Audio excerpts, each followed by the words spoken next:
అందరికీ welcome back to my channel అలా మేసరితో. ఇవాళ చేయబోయే రెసిపీ అవిసె గింజలతో గులాబీ పువ్వులు అండి. చాలా బాగుంటుంది ఇలా చేస్తే. ఒక గ్లాస్ మైదా పిండి, ఒక గ్లాస్ బియ్యపు పిండి ఒక బౌల్లో వేసుకోవాలి. తర్వాత అవిసె గింజలు ముప్పావు గ్లాస్ తీసుకుని దాన్ని గ్రైండ్ చేసుకోవాలి. ఒక గ్లాసు పంచదార కూడా గ్రైండ్ చేసుకోవాలి. యాలకులు ఒక 3 వేసుకుని అన్నీ మిక్సీ పట్టుకోవాలండి.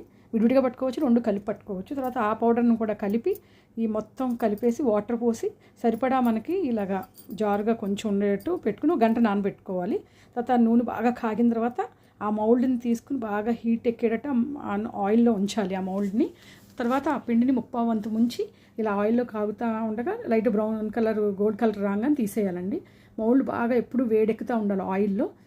చాలా టేస్టీగా ఉంటుందండి. అసలు హెల్త్కి కూడా చాలా మంచిది కదా అవిసె గింజలు. మీరు ఒకసారి ట్రై చేయండి. బూందీలాగా కూడా వేసాను, పిల్లలు ఇష్టపడతారని. డీటెయిల్ వీడియో అయితే నా ఛానల్లో ఉంది, చూడండి. ఈ రెసిపీ నచ్చితే like, share, subscribe my channel.